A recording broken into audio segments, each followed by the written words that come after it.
I, for some reason, was wearing swimming shorts to go to the gym, and they have a fly that's just like a flap, so there's no zip. And I was going commando, and it was only when I got back into the changing room, having finished my session, that I realised I'd just... The old chap had popped out. Jonny, hacks for when you are craving all the chocolate. Tuna. What side hustles do you each have? Like, having a side hustle just suggests that the main hustle is insufficient. You've done that thing again where you've put Kermit the Frog behind you, haven't you? Is he behind me again? Whenever I'm recording, I think he must live in the bathroom. He must have... Oh, God, right. You've done Let's it. get rid of him. You've done it again. I just want to make it into the trailer. Oh, for fuck's sake. It's episode 200! Woo! Big 200.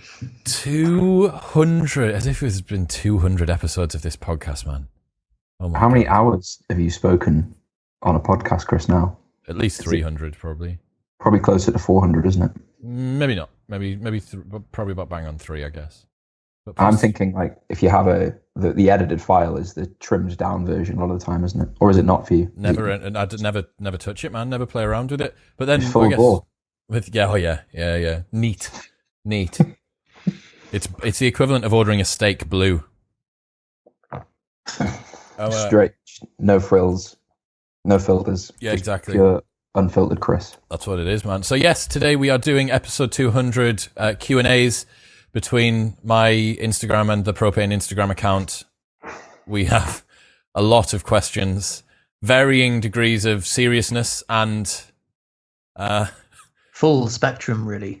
Yeah, some truly heartfelt ones, and then some just like, would you rather bum your mum or your dad? I think spectrum is probably the The operative word of the day. for them. Where should we start with? Well, there's one. How much editing do you do? Do you ever cut out parts of the conversation from Jennifer Lons?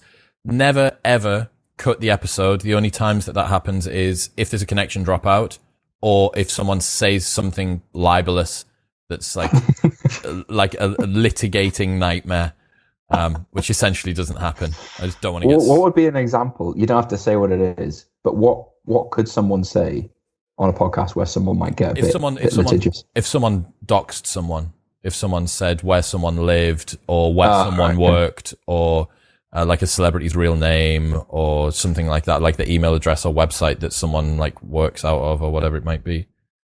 Have you ever ditched an episode entirely? So in 200 episodes, I've got rid of 5. Added another one to the list the other week, which is pretty fucking good. Like a 2% failure rate. We've ditched 2 out of 250. That's good, man. I know what one of those is. But they were just to spare the guest. Yeah. Because I just don't think the guest came across very well. It's the same as mine. It's always like, this just isn't going to add much to the audience. You gotta have faith that they're going to enjoy whatever you put out. But yeah, that was good. Right, you got one. You got a top question. Good one. Let's have a look. So let's ignore Tim Garrett's. Sorry, Tim. That's one for the propane one. Lil Mac Daddy says, what are the best and worst experiences you've had and what changed your lives positively? Jesus Christ. Yeah, I know. It's a bit of a... Big question, though, isn't it? Yeah. Big old question. Best and worst experiences. Yeah, these really are existential, aren't they? Should we let that one marinate? Yeah, let's let that one marinate. I've got one here that says, Does Your Tash Tickle? By Sarah Jane Chamberlain one. And your left or your right tash tickle? Nice.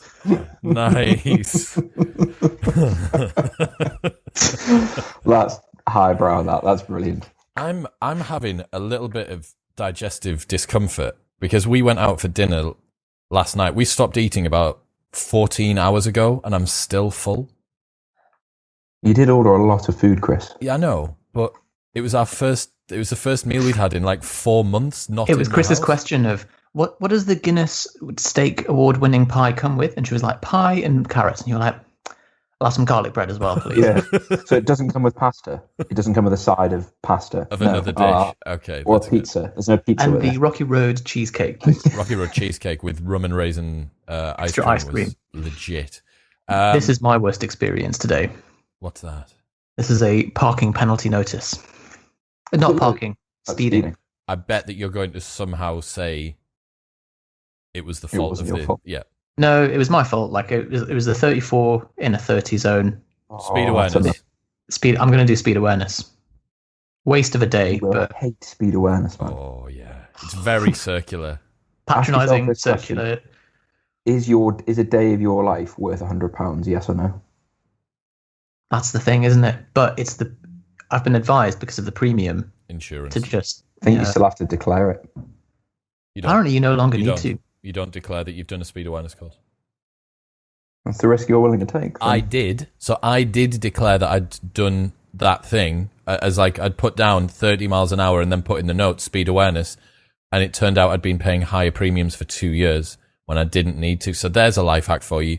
If you've been popped for speeding, done the speed awareness course, it doesn't go on your insurance document. However, that is not legal advice and we are not your solicitor. We are not lawyers. I went on one, there was a guy at the front who was just a contrarian who just answered obviously the wrong question. And when someone does that, they have to circle back around over the material and cover it again. Is that because he was just not getting it, or he was trying to be a? I think Willy? part of it was like they asked the question, and everyone in the room apart from one guy had submitted their answer, and they were like, because it's all anonymized, and this guy at the front went like, and then just pressed the wrong button. So it was like, I understand that speeding can be dangerous.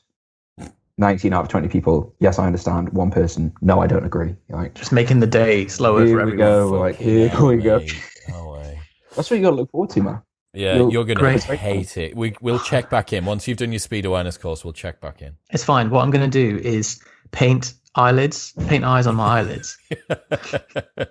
Indiana Jones style. That's love you, isn't it, when that happens? That would also be quite enjoyable.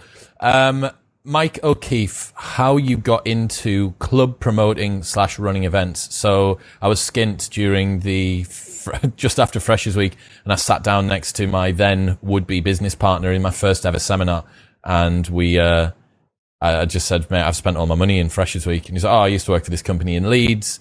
You should come to this thing. I can get you a job flyering. We started flyering. We were flyering partners, then became like hall managers, then event managers, then junior event, then senior event, then got my first franchise when I was 19 in between first and second year, and that was Carnage, and it kind of has just been controlled falling down a big set of stairs from then.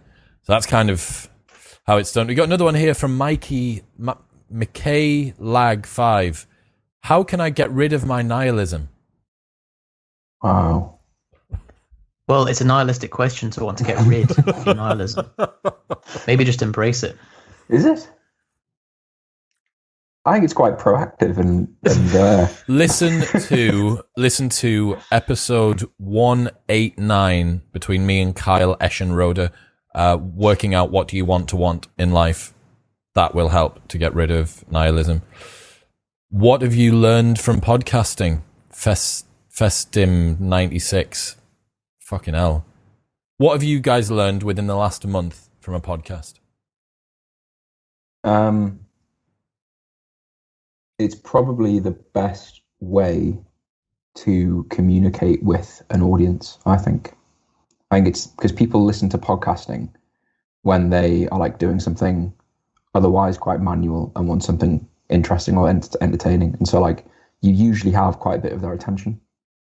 So as a communication long-form content that they would never otherwise consume. So Jonny said the other day that podcast is a conversion tool rather than a traffic tool. And I'm really coming around to that idea that people see podcasting as a surrogate for having friends. And it's a way to really build a relationship with someone who's already in your audience. But because it's not a very social platform, it's not something that's immediately shareable. It's really for people who are already aware of you but want to go into the deepest. Yeah, it's challenging to grow an audience on a podcast because naturally there's no virality. The short form stuff there's no trending on like Apple Podcasts or on Spotify or whatever, which inevitably makes it hard. But yeah, you're right. The depth of connection that you end up getting with people. I mean, that latent leverage thing that you guys see whenever you guys come on, you always get tons of people that want to start working with you because they buy into the effort that you've put in coming on to the show and this sort of stuff. And then the launch of that email list the other week for me was exactly the same. You got this latent leverage that's been in there. It's the only thing that, like, of anything we do, is the only thing where people will, like, when you speak to them, they remember something you said on a podcast like 100 episodes ago. Or they remember like a private joke or a comment you made, and we don't get that on any other content method. So I think it's a way of, almost, as Yusef says, like you build friendships with people almost virtually, or like people know a lot about you and you know nothing about them. That's a scary thing, man. There's such an asymmetry. Yeah, huge. Which like kind of makes you feel a bit guilty. You're kind of a bit like, well, can you please record 300 hours of content and send it to me so that I can then be as up to date on you as you are on me? Then let's move forward. So it happens a lot with my flatmate where I'll say something and he'll be like, oh yeah, I know. I'm like, what? I've not told you this, but he was like, oh no, it was on episode 127 of the Modern Wisdom and episode 53 of the Propane podcast. I'm like, fuck. Right. Or like I'll come out into the living room and I hear my voice on double speed as I walk past. I'm like, nice. There was one thing that once happened. This was when I was still working as an accountant, when I was sat in a room in like a presentation in Leeds, and I could see someone 2 rows in front of me like get their phone out and then like close an app, and the app was the Propane Fitness podcast on Apple Podcasts. And I was just like, that's so weird. You know, you just like, yeah, exactly. please, no photos. No big glasses and a massive hat on. But it's also the feeling of like when someone says, "Oh, I've listened to your podcast," I always think like, fuck, like what about? It's almost like someone's read a journal, because you think like something I thought 2 months ago, I probably really thought at the time, but I can't really remember what it was. I can't even recall what it was now. I mean, there was someone who was decorating his house had said that he'd basically created a playlist of every Modern Wisdom episode from 1 to whatever it was, 180, and had just started watching them, and highlighted that between, I think it's episode Life Hacks 101 and Life Hacks 102, we change t-shirts, but the camera doesn't change position and neither does the lamp on the table. Wow, that is an absolute sleuth. Because I'd told you guys to bring a change of clothes so that we could get 2 episodes out of one session, but we didn't move enough of the scene. So he was like, I just continuity, please. I just wondered if actually that was recorded in 1 session rather than 2. I was like, holy fucking shit. That was 2008, like January 2018. And we did the pilot episode in like July 2017. He must have been the man who spotted the vacuum cleaner on Don't Fuck With Cats and was like, that vacuum cleaner is manufactured in Florida and Ohio. It's the components are produced in Sweden and they're imported via a Chinese manufacturing company. Yeah, fucking hell, man. Top 3 favorite podcasts you've recorded.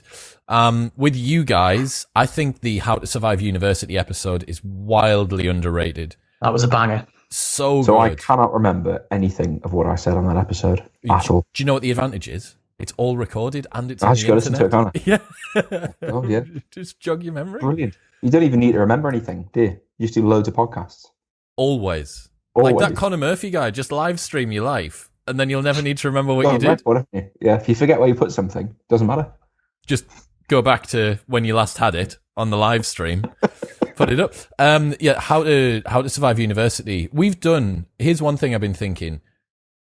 I feel like we blew our load pretty early on a lot of mint topics. Like the relationship series, 101 to 104 was great.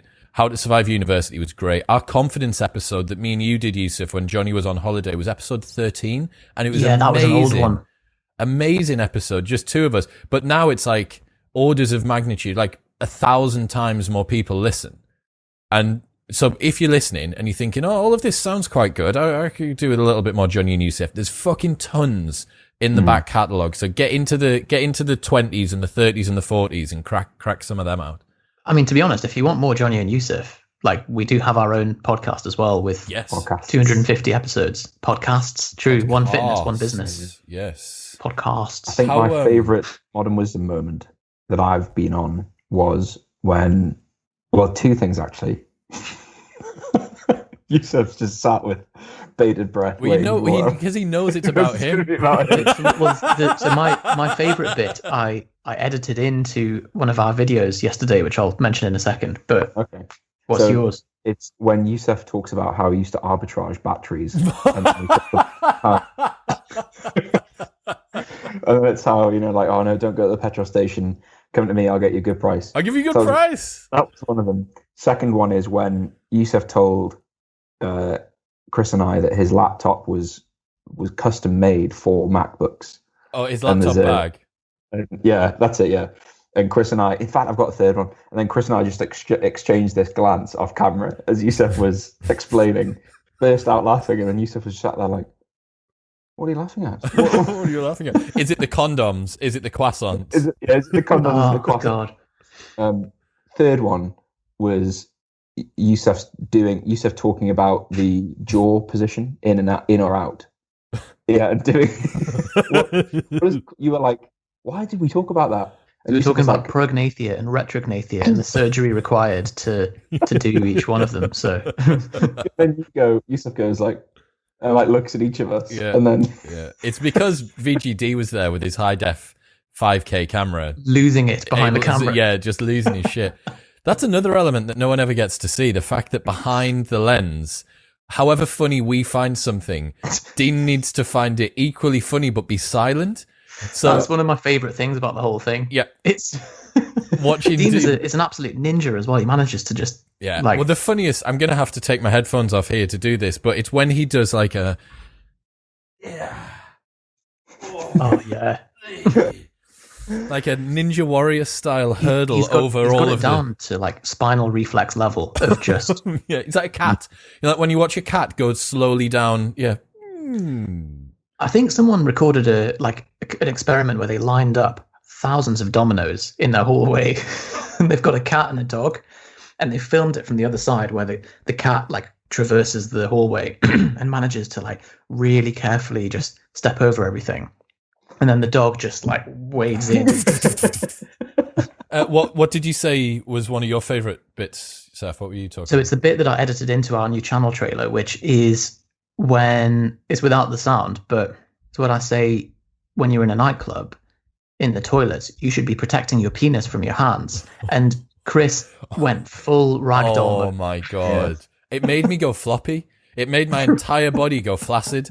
It was so funny. There's an argument to be made that you should be protecting your penis from your hands, and it made every part. Johnny's like, exactly. That's totally valid. It made every bit of me just go totally flaccid.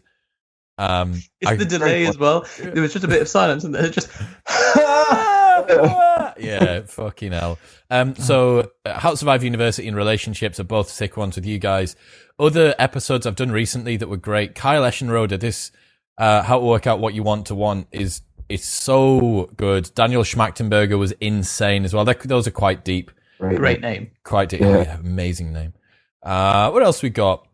What is your biggest lesson from 200 podcasts?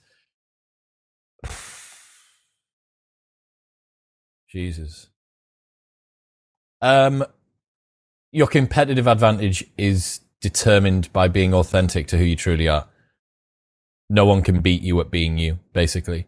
That the closer that you are to being whatever comes most naturally. Yeah, you need to make yourself better and augment your existing capacities, but your particular amalgamation of life experiences and traumas and predispositions and where you brought up and the fact you're an only child or someone that's Arab or someone that's got a 300 kilo deadlift or, you know what I mean? All of those things like that, but they genuinely are the uniqueness that you have that is your competitive advantage. So I think that's a fairly big one. That's a big lesson from the 4-hour chef as well, where he talks about if you're going to be in the top 1% of anything or the top 0.1% of anything to be able to have this competitive advantage, that requires such a disproportionate amount of effort. But actually, if instead you're in the top 5% of 4 things, you've got this intersection where you're this unique combination and you don't have to compete with anyone because it's a total blue ocean. So I like that. The only problem is that a lot of the time it's hard.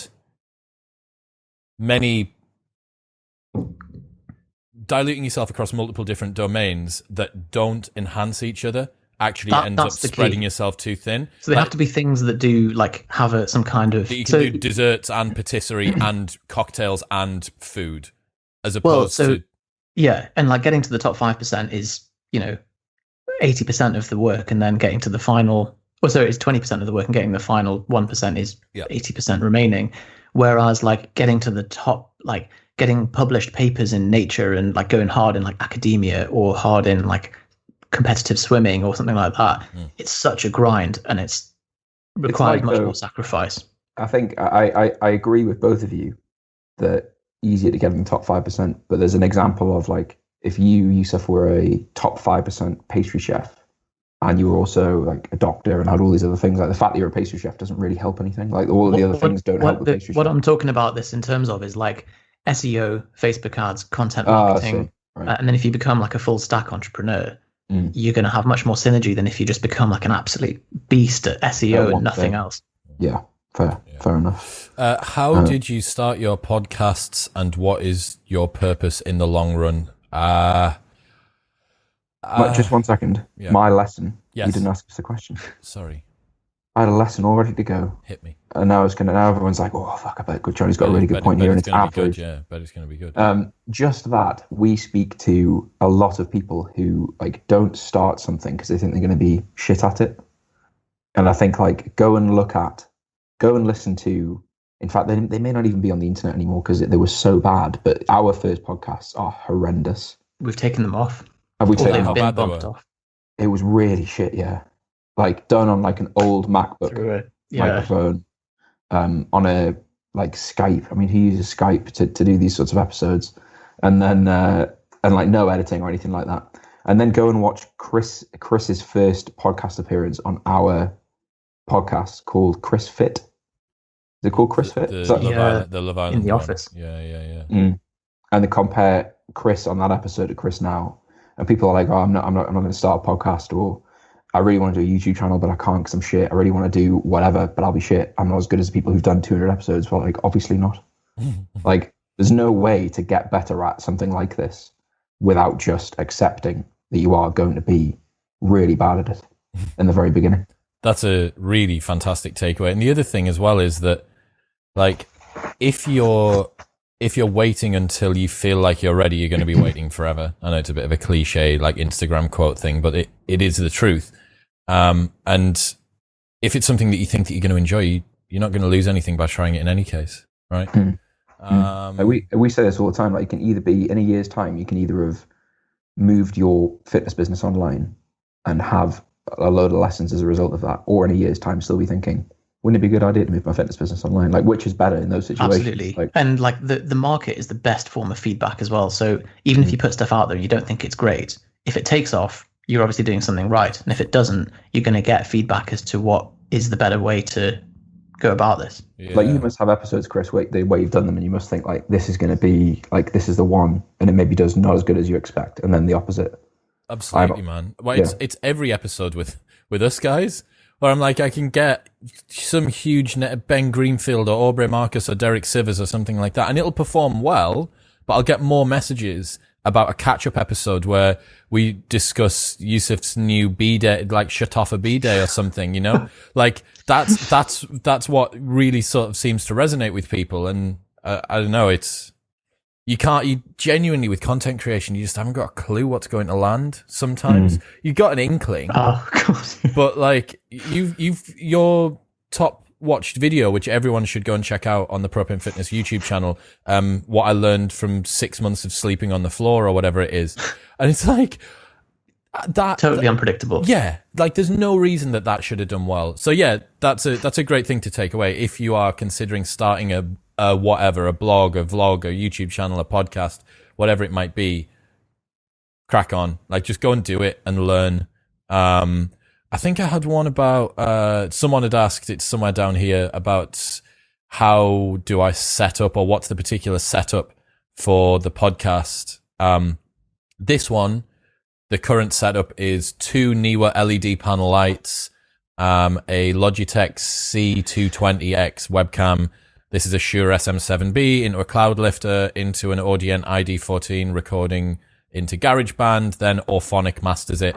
Like, that's it. That's how I make the podcast. But you can make all of this with the webcam on your laptop and a Blue Yeti, which is £100, and you will get 90% of the quality that you need if you can sit in front of a big window. That's it. And that's it. And what I'm worried about though, Chris, is we've got all of the production quality, like we've got the lighting, the mic, and all that sort of stuff, and we've got the files like produced to almost like a radio station standard. It's the cost of the hosting them that I'm concerned. Mate, do you think I'm a fucking prick? How much does it cost to put something on that's already been recorded on the internet? Do you think I'm a fucking prick? That would be my favourite moment ever of modernism history if we had that on video. Actually, and the audio had gone, wasn't it? Basically, we did a live podcast for a very big radio company a year ago and got invited in by people that do this professionally for a living for decades, because the CEO of that company listens to the show and really likes it. And one of the guys asked, what I'd quite like to know is, let's say that we've recorded everything in the studio. We've got the content down. Obviously, it's mixed and mastered. And what I want to know is, what's the sort of cost, monetarily, to the aforementioned, pertaining to the upload of the file to the distributor of the RSS feed? What's the sort of cost? And Yusef internally took massive offense to that question. I had a bit of an internal hemorrhage. And I had to you could see him sort of lean forward as he was coming to the end of his question. You're thinking, oh shit. Is he going to fight this man? Like, just to clarify, sir, you were saying you've done all of the work required to have a show ready to go, and you're looking to just also repurpose it online. And your concern is the hosting cost of £13 a month. As the largest radio station in the UK. I have to justify it to my boss. We're going to host this on the internet. How much is that going to cost? It needs to sort up 10, maybe £20 a month. So, do you think I'm a fucking prick? Gee, that was like, if we three random guys have done this, I'm sure you can justify an entire tech team behind huge radio stations can also do it. We have so many to do. We're already half an hour in. Right, let's go a little bit more quick fire. I'd be interested to know your best movie and documentary recommendations. So a movie and a documentary you've watched recently that you've enjoyed. One I've enjoyed is The Staircase on Netflix. I was telling you guys about it last night over dinner. Pretty good. And favorite movie of all time is Interstellar. Just fucking epic and so good. Johnny, what question this is? The Pistorius one. Yeah, it's a documentary. That's pretty good. Yeah. Favorite movie recently would be The Gentleman by Guy Ritchie. Tremendous film. Not very serious. I always say Fight Club to that, but that's become like the thing to say, hasn't it? I feel like people say Fight Club and they don't really know why. It's just because Brad Pitt's really lean in it and it's got Ed Norton in, so I'll say Fight Club. Do you think as well, like, after a little bit of time, the diminishing returns because you've watched it so much and you almost fall out of love with it? So after 10 times of watching anything, it's just not that good anymore. Yeah, I've tried rewatching Fight Club in the past couple of years and I don't get anything out of it at all, which is a real shame. But yeah, Oscar Pistorius on Amazon. And The Gentleman. Cool. Seth? I've seen about 3 films in my life, and one of them is Fight Club. So Fight Club. Interstellar. So I'm not the one. I've seen Interstellar, actually. It was on a first date, and it was with someone who actually also wasn't into films, but we both thought that was the thing that you're supposed to do is like, we go to a film. To and a we're both 3-hour sci-fi epic. We're talking about like space-time and like some pretty big topics. Yeah. Yeah. Like big themes.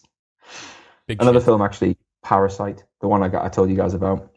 Korean. The one that's subtitled. Fantastic. Oh, that's on my list. Whoa. Lift that box up again.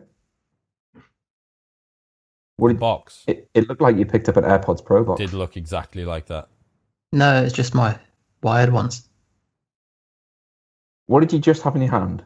Circle back round. What did you just had? You had something in your hand. An AirPods Pro box. It I've got looks- mirror, phone, earphones, and We've got this on video. Just Do you so think he's having us on? I think he's having us on. just so you know, sure you know. I've got this on video, and I can go back and see if you've secretly bought AirPod Pros.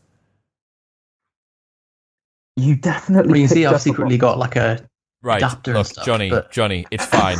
It's fine. We'll go back and we'll analyze everyone that's listening, can you just rewind by about 30 seconds and see if Yusuf picks up a fucking... If you've bought AirPod Pros and not... As if you've bought them, his connection's going as well. He's pressed the imagine the button. hit to my... What? He's pressed the... Connection. Imagine the hit to my ego. Oh, Yusuf. What's happened? Yusuf. Now what Press the button. you've pressed the button that means that your connection drops out so that me and Johnny can stop interrogating you about you. Oh, he's got like a jammer. Yeah, that's exactly what's happened. It's. Do you know who it is? It's The It's jammer. it's the large farmer. The very large farmer is coming in to fee fi fo fum. Right. Big barn. His Right. big chickens. Moving on. So David McIntosh Jr. asked. He elaborated on this in my DMs. How to control phone usage in physical spaces. So distance is one of them. Just add friction. So only use your phone when you're standing up. Keep your phone outside of your bedroom. Sleep with it outside of your bedroom. I think. Do one of you guys use a box? Oh, it's Jordan Ayres that uses a box, isn't it? I love that so much. Because when I It's a plastic box that locks. a lot Doesn't let you open. Because I was like, Jordan, what happens if you need to use your phone when it's in the box? He's like, well, I don't use it. You just shout, "Hey Siri" at the box. Well, if you have AirPods, it doesn't matter, does it? Any things that you guys use to help reduce phone usage? I think just delete apps. I know it's a really obvious one, but like the digital minimalism thing of like appraise all of your digital use for what you're trying to get out of it. Decide whether that is the best use of the thing. Like if like, okay, so I want to connect with friends, therefore I need Instagram, for example. Like, well, is there another way I could achieve the same thing without having to accept the cost of Instagram? But like, yeah, I'm not great with my phone, really. I look at it too much. Yeah, I think everyone does. Even you, Yusuf, who's the least sort of tech use. Yes, exactly. And if you are using yours and feel like you're using yours too much, there's kind of no hope for the rest of us. No hope for anyone. Yeah. So I'm going to do a video on this soon because there's a game that I got. So I find whenever I'm going through a bit of a dark patch or a stressed patch in my life, I download this really stupid game on my phone. It's like a Mortal Kombat game, and end up just getting completely sucked into it. And it happened during 1 year of my the worst exams in med school for like a month, and it happened a few months ago as well. And it's one of those games that I'm not even a gamer. I'm not into that stuff. And it's such a stupid, linear, just button mash the thing. But it taps into all of the little dopamine buttons and everything. And you know that it's designed not for actually a fun gameplay experience, but just to be this compulsive thing. And yeah, I just had one day I was like, oh, fuck this, I'm just going to have to delete it. I spent cash on grading more souls My God. and This is a shock. This is a real shock. Shock. You have to keep doing quests. Whenever I was sat with my girlfriend and she'd be like, "Are you doing a quest?" I'm like, "Yeah, shut up, man." Fucking listen, man. I'm blown away by this. And so one day I was like, right, I've got to delete it. Deleted it. Didn't miss it at all. Just But then so it it shows re-downloaded it again when you are, when you're in a stressful situation or whatever. Well, that's the risk. But it shows that if you missed it, then it would truly be something fulfilling. But it's not. It's just really clever engineering of a compulsive game. I love the idea that it's that's your vice. I know, Some this people Mortal Kombat game. chain smoke. Some people are abusive to their partners. You download a Mortal Kombat game. Well, now this is the difficulty. Anyone listening, I challenge you, and I really don't recommend this. I feel like I'm recommending like going off and buying heroin. But if you download that game, What's the just game beware, because called? your life is over. Just Mortal Kombat mobile. Oh, okay. So I remember Yusef messaging me saying this was like a year and a half ago that he'd been playing on a game for a long time on his phone, and I was like, similar reaction. Like, this is strange. Like, there's been some kind of disturbance in space time. Like, I should listen to this. And then he told me, what was it called? Do you know the one I'm talking about? Adventure capitalist. And he was like, Johnny, you'd love it. I was like, all right, cool. Yeah, I'll download it.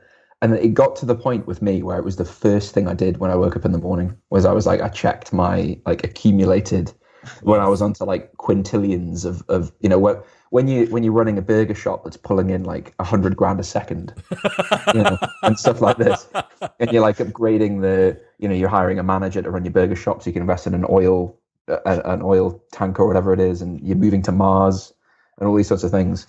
And it got to the point where I was like, I need to delete this now. So that's another one of those games that really taps into that, isn't it? Yeah. How to control your emotions, and then in asterisks after that it says there are a lot of deaths happening due to mental illness. There's some dark questions coming out here, man. Episode 200. The Samaritans released a study showing that there's no significant increase in suicides since lockdown has happened. But that suicidality is only one measure of mental health and mental well-being. So it may well be that everyone's mood has generally dropped, but it's not necessarily increased suicidal. I'm not sure that you want to control your emotions. Like, control your emotions, what that question means, how to control your emotions, is how do I not feel feelings that I don't want to feel? Like, you're always going to feel feelings that you don't want to feel. It's a case of whether or not you have the equanimity to let them go. So spend some time doing a little bit of introspective work and meditate for 15 minutes a day for a year. And within the space of a year, you will be at least better equipped to deal with both bad and good emotions. You don't want to fixate. You don't want to suppress. That's what equanimity means. So it's a bit of a woke sort of answer to it, but I'd definitely say meditation, other stuff, make sure you get enough sunlight, stable sleep and wake pattern, have enough friends around you, have a job that you care about, make sure you're eating good food, drink enough water. Like, it's the basic shit, the stuff that like your mum and dad tried to get you to do as a kid actually had a ton of wisdom in it, because they weren't being thrown around by the newest trend in personal development. They only had like the most basic plan, like the light version, personal development, light, basic, free, with no discount code on it. And that's what they were running on, and that's what they had left. So it's like, just stick to their stuff. Which of your failures... I have some thoughts on that, Chris. Hit me. I'm trying to get through these quickly. I know it's because all of the questions are good and we want to delve into them, but this will be a 5-hour podcast if we're not careful.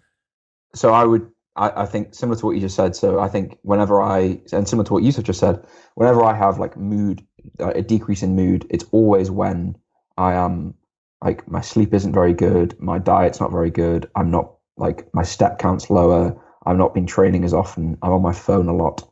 So like, just manage the bait, like, give yourself the best chance of not like just being in a like mood, and then you're more likely to, as you say, like, have more equanimity when a negative thought does arise or when a negative feeling does arise.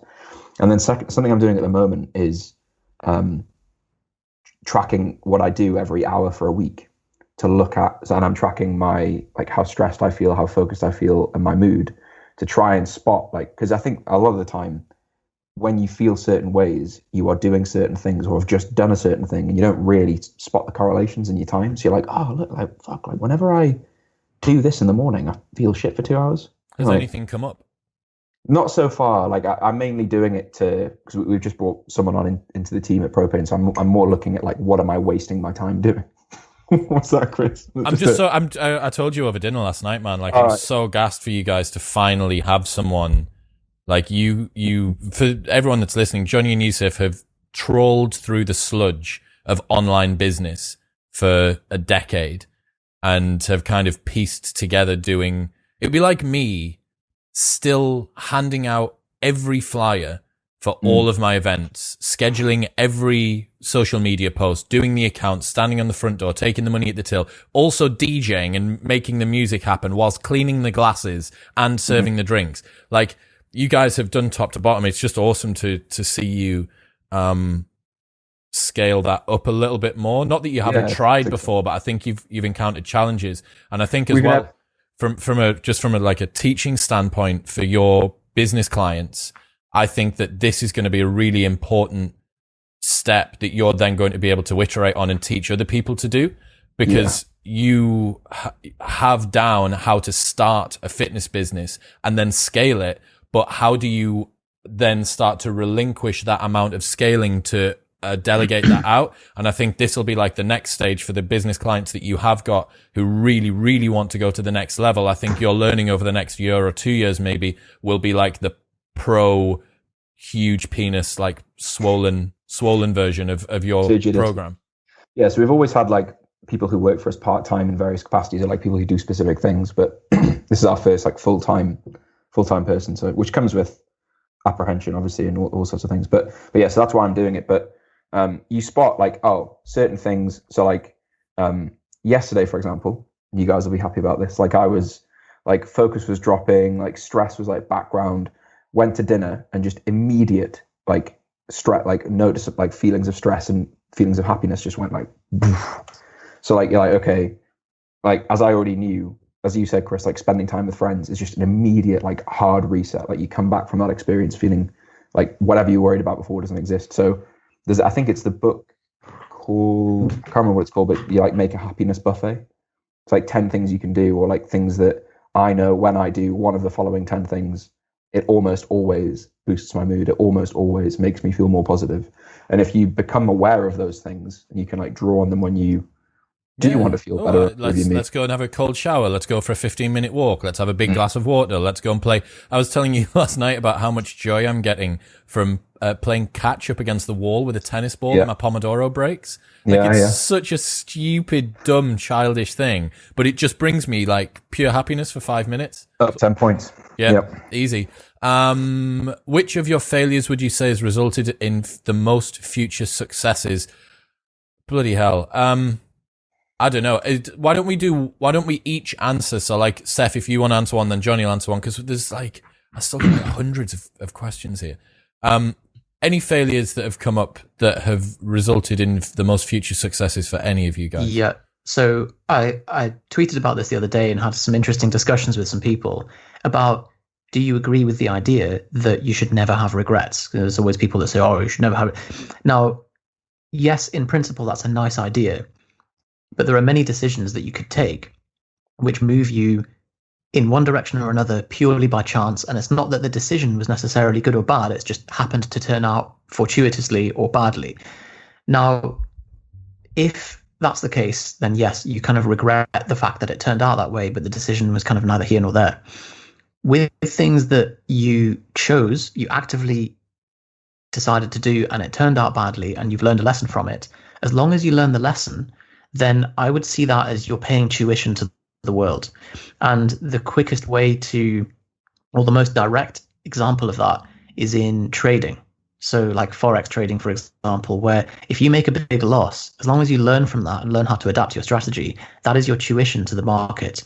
And so, yes, it might have cost you $5,000 or 23 grand in my case, but it's a very valuable lesson, because you've then been able to be like, okay, there is where I went wrong, and I know that I'm not going to do this again. And it's probably more effective than if you just read about someone else doing it, because you've like physically experienced your anus being torn apart by the market as a result. So that's what I would say. Well, there's that quote from I think it's Peter Thiel, who says, any idiot can learn from experience. I prefer to learn from the experience of others. But the problem with that is that you don't ever have the visceral, contextual sting. Yeah. Like, looking at someone else's gaping, flappy arsehole does not have the same impact. Yeah. I'm from... It doesn't have the same impact as it being your arsehole. And it was. You can go back in time to one year of your life and share current wisdom, which one and why? 2012, start a podcast, Chris. There you go. Now you like one of the biggest podcasters on the planet because first mover advantage. What do you do if you feel like you actually don't know what you want from life, Jonny? Christ. There you have a bit of that hot potato.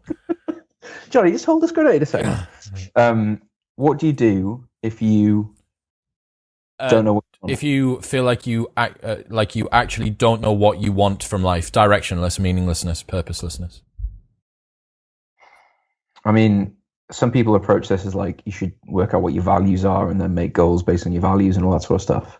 The thing that was most helpful for me in terms of like why I like quit my job and why I'm like doing what I do now is I actually did an exercise from a PDF download from a guy called Nate Green back in like 2010, which was called The Hero's Handbook. And Nate Green's a really good writer. If anyone wants to like go and read more on sort of like pop philosophy and sort of just like general, very simple ideas of how to improve your life. But anyway, it was just literally, and you probably heard this before, think of the best possible day you can imagine from start to finish. Like, where do you wake up? What's the room like? What are you doing that morning? What are you doing at lunchtime? What does the afternoon look like? What are your evening plans? And then expand that in like the best week you can imagine. And then think, right, well, how can I begin to move my life towards that? And from that, you extract like there's goals from that you can create. And it is pretty cool how, not to say like, look at me, but it is pretty cool that like I'm pretty close to that. Like at the time I was a mile away from it, and you can't even think like, how can I figure that out? Like, surely I would never be able to build a business and live off it. Surely never be able to happen on the internet. That bullshit, that doesn't work. All these sorts of things. And then like you look back on it a year later and you're like, shit, like I'm making progress towards that. So I think that's the thing that, what is he called? Right to Wait, But Why? Not Tim Urban. Tim Urban, yeah. So he talks about like happiness being crushing a Tuesday on the interview he does with Tim Ferriss. So like the idea that people worry about goals and what they want and all that sort of stuff and forget that like ultimately tomorrow you're just going to wake up and it's just going to be a day and you're just going to experience a sequence of those and then cease to exist. So if you just think about like, well, how can I make my day or my week the best possible, or like maximize my experience of existence as possible, probably you'll be quite content and feel like you're moving in the right direction. I think to sort of add on to that, a lot of the time, because there's so much urgent stuff that we do, we don't ever actually sit back to get into planning mode. We're just constantly in dealing with mode. And it's that system one, system two thinking that you need to step into. And that's what I realized, especially with lockdown, because I got more time away from having to do the club stuff, which allowed me for the first couple of weeks, or even actually first few months of lockdown, I went through like tons of Chris Sparks experimentation without limits or whatever it's called. I went through that. I started using Things 3 and completed Tiago Forte's Get Stuff Done Like a Boss course. Did like loads of stuff, added in a bunch of habits, but you can't ever do that when you're constantly fighting fires within your own life. So it's like, I think a lot of people that don't necessarily know what they want from life haven't ever taken time away from life to ask that question. It's like if all that you're always doing is being busy, saying yes to social events, saying yes to more stuff, projects, businesses, things for your boss, nights out, all that sort of stuff. Like you're not ever going to, it's not just going to emerge. If you don't have it, if you haven't stumbled upon it by chance, it's not just going to emerge. You have to actually do the work. You have to spend the time consciously thinking, what would a good day, week, month, 5-year, 10-year, 25-year plan look like? What would I actually want to And then it's like, where am I trending? Like, am I trending in the right direction or the wrong direction? Like, if I keep doing what I'm doing now for 10 years, where will that leave me? Is that a good situation or a bad situation? And then adjust. But I feel like Yusuf's got something to say. Quiet the mind and the spirit will speak.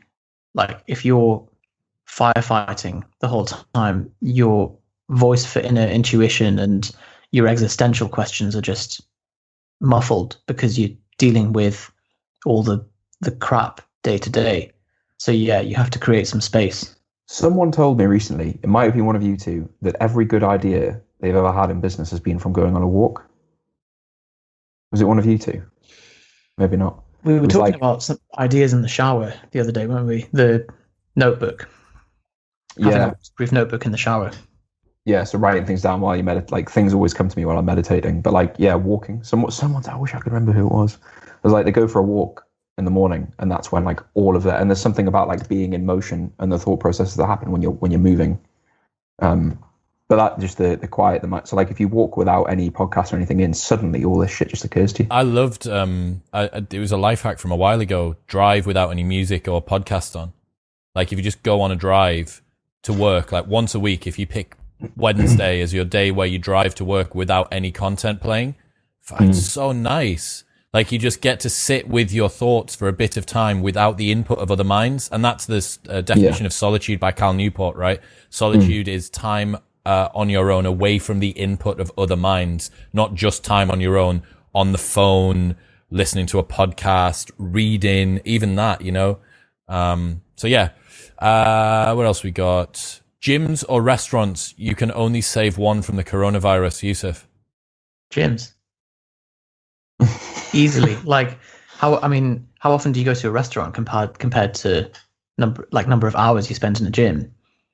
The alternative argument is keep restaurants open, buy a home gym, best of both worlds. But I'm an antisocial bastard. Like I prefer to be training away from people and in silence. Great.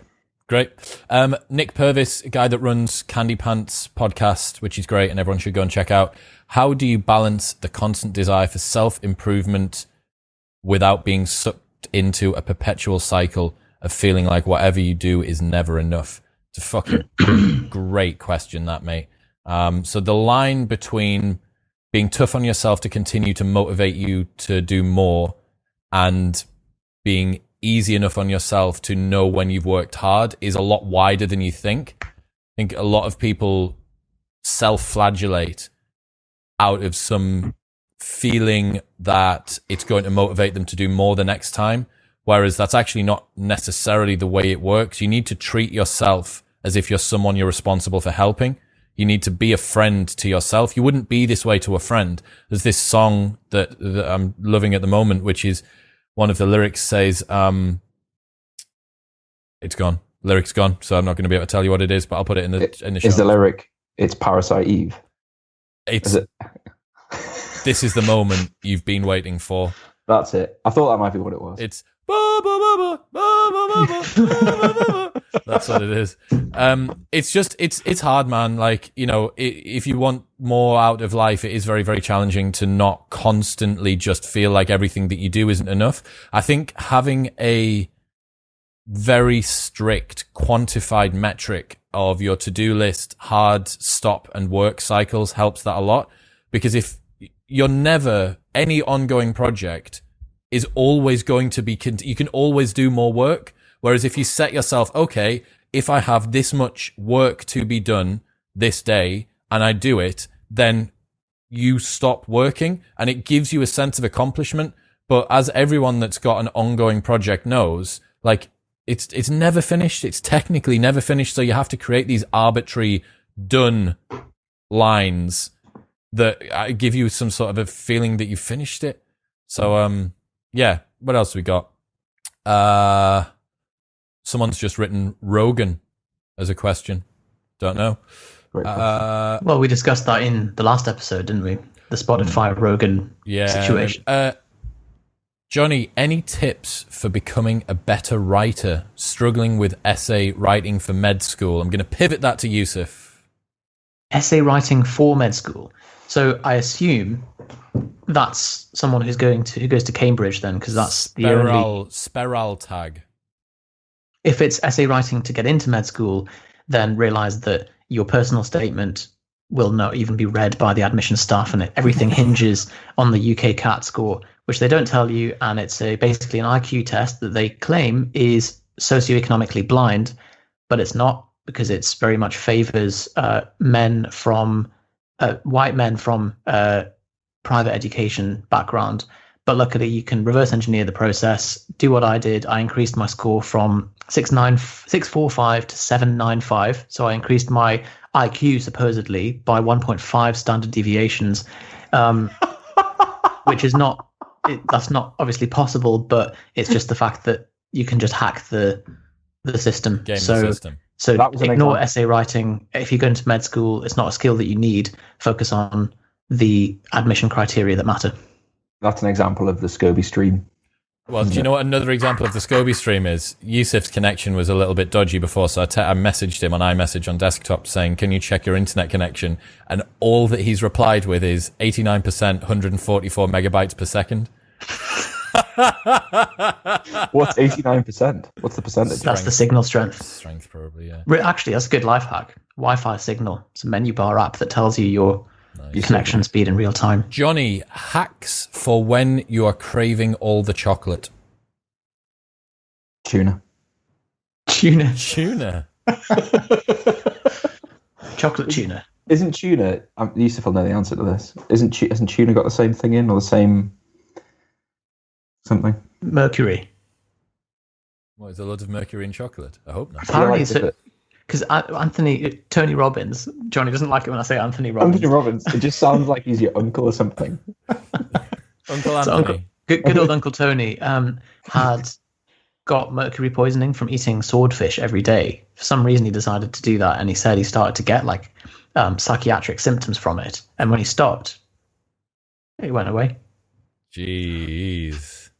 But tuna, I don't know about tuna and chocolate cravings. I'll have to look that up. Do 20 push-ups. 20 push-ups will stop you from feeling hungry. How do you find people interested in talking and debating the topics you cover? Same for you guys. Like, where do you find your podcast guests from? We just ask guests? people that we want to talk to anyway, people that we're interested in having a chat with. And I think it's the same with you, Chris, isn't it? Yeah, just on the internet, existing on the internet, or reading books or listening to podcasts. I think it's a bigger question, which is, why do you want to start a podcast?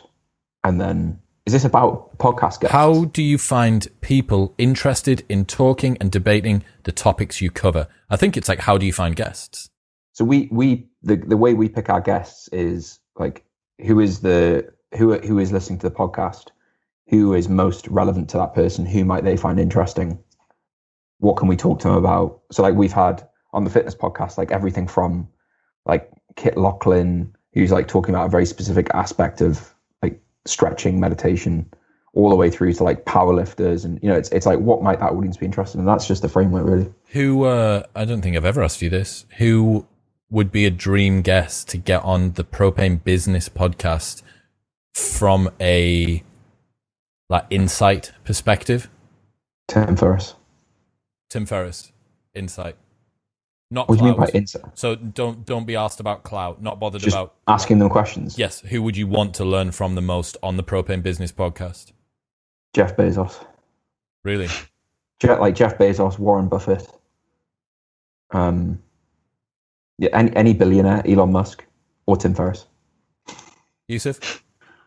Yeah, I think that's a pretty good answer. Tim's a great shout. I think he's having a bit of a bad time at the moment, man. He's back on antidepressants and he's running a lot of ads. He's running a lot of paid traffic. Well, you'd know, wouldn't you? Because you've got you've got the plugin that tells you when Tim turns ads on.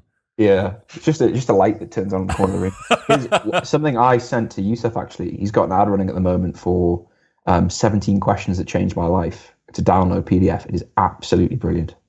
Okay. So if you see an ad from Tim Ferriss on Instagram or whatever, swipe up on it and get that. He's got, like, when you click on it, there's like 5 downloads. One of them's like 5 morning routines to win the day, 17 questions to change my life, one about fear setting. Awesome. Just lead magnets. Yeah, just PDFs. Yeah. Cool.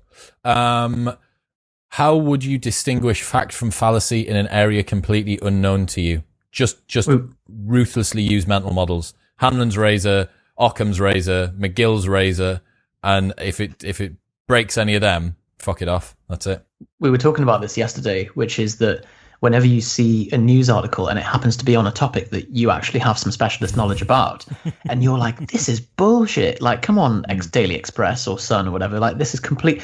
And then you're like, oh, maybe all topics are like this for things that I don't know about. So I think such a scary insight, man. It really fucking hell. So it's like, look at the providence and think like, okay, is this a source that has some, and if you don't know what metrics to actually measure something against, then it's probably quicker and faster, rather than trying to use your own bullshit filter, is to pick someone who has the specialist knowledge in that and ask them for some recommended sources of information and use that. But because of how like the information in any area is spread, it's almost a certainty that the commonly held belief in that area is incorrect. Yeah. So if you just assume that that the common opinion is incorrect and wrong, and look for the contrarians in the market, and like look for the polarity in the market, and then listen to those people, then form your own view. It's a lot of work. Or just don't bother. It's easy. It's much easier to just go with what everyone says. Yeah. Podcast, how-to, logistics, software, mic, headphone production. Already gone through that. Yeah. Top 3 guests. Kind of already gone through that. Who stood you up last week? That was Michael Matzola, the director of Unacknowledged Dr. Stephen Greer's UFO documentary. He's off finding UFOs, isn't he? He is. Yeah, well, maybe he's been abducted because he didn't fucking reply. Do you take any protein supplements, Jonny? Not really. Yusef? Used to, back in the day. I've got some, but I'm not very religious with taking it. I thought you were like Mr. Way. I was, like Dr. Way. Dr. Way. Yeah, it's a much more convenient way of taking protein in, and I just see it as part of diet. I don't really. It's just a continuum of different food types rather than a supplement per se, or a. Yeah, but I haven't got room based on what I'm eating at the moment. I've got 205 grams of protein that's just flat at all times, and I don't have room for a protein shake in that. You eat a lot of yogurt, don't you? Which is basically a protein supplement. Kvarg, I can't pronounce it, which is white. No, Kvarg. It's not Kvarg. that. It's not that. It's spell it, Chris. It's a special new type of quark, which is white chocolate flavor. I put it on my Instagram the other day. It's unbelievable, and I put the macros up on it. A pot of it. 17 grams of protein, 4 grams of carbs, 0.5 grams of fat. Fine, sold. Can I get it? Do I have to get it from a supermarket, or could I get like a big job lot on a pallet delivered? It's only got about a month and a bit of expiry, so I'd be. That's fantastic. Yeah, that's the great thing about dairy, isn't it? You can get loads of cheese and yogurt, and you don't need to worry about it going out of date. Yeah, mint. If you had to tell someone to watch one Modern Wisdom podcast, what would it be and why? Lifehacks 201 was fucking brilliant. Start of the second season of Lifehacks was just... I think all the Lifehacks episodes are like such an easy intro into what's going on. It's a nice balance between just sort of quick-paced stuff and banter, and you can always take something away. And favorite Anjuna Deep set was the episode 200, I think, by James Grant. That's from Jack Revel. I know that you've been on his live stream recently. Everyone needs to listen to Anjuna Deep. If you need some music to work to, their podcast is phenomenal. Mark Dobson, what's next for Modern Wisdom? How far ahead do you plan? Where do you see it in a year's time? So next big thing is this Modern Wisdom Academy, which is going to be the summary service. I'm like just so fucking excited for that. I think it's an amazing project, and it's going to mean that no one ever forgets what they hear again. How far ahead do I plan? In terms of scheduling, about a month and a half. So I'm booked out. Recording this at the start of July. I'm booked out until the middle of August. I need to stop publishing 3 a week. I know that might make some people sad, but it's unsustainable for a very, very long amount of time, because it's just so much work. And where do you see it in a year's time? I don't know, man. We did over 500,000 plays last month in June. So if the growth keeps on going, then it'll be, I don't care. It's just more of the same. Like, keep finding interesting people, keep talking to them, keep having you guys on, hopefully not have to do this over Skype. Like, did I tell you that I got my sofa recushioned? Have I told you about this? That is exciting. I think you mentioned it. Yeah. So I got a buddy. So if you want this service, it will be linked in the show notes below, because it's fucking amazing. And I cannot believe Elliot Flack has created this new company where you send off the cushion covers from your couch, and then they use the covers to make a mold, then create a special, perfectly fitted new cushion for each of the different covers that you've got, and then send back however many you need for each. So I got 4 bases, 2 backs, 2 corners, 1 footstool thing. And now I have a brand new set of cushions on my sofa, perfectly fitted. And it looks like a new sofa. It's fucking amazing. It goes from being like a saggy old, like you love your sofa, but you don't want to, you're like, then maybe the cushions don't fit so good. And it's outrageous, like ridiculous service. And he turns it around in like a week. Couldn't believe it. That's phenomenal. Pretty good. Have you got any good questions on your guys' side? Any cool stuff? What side hustles do you each have?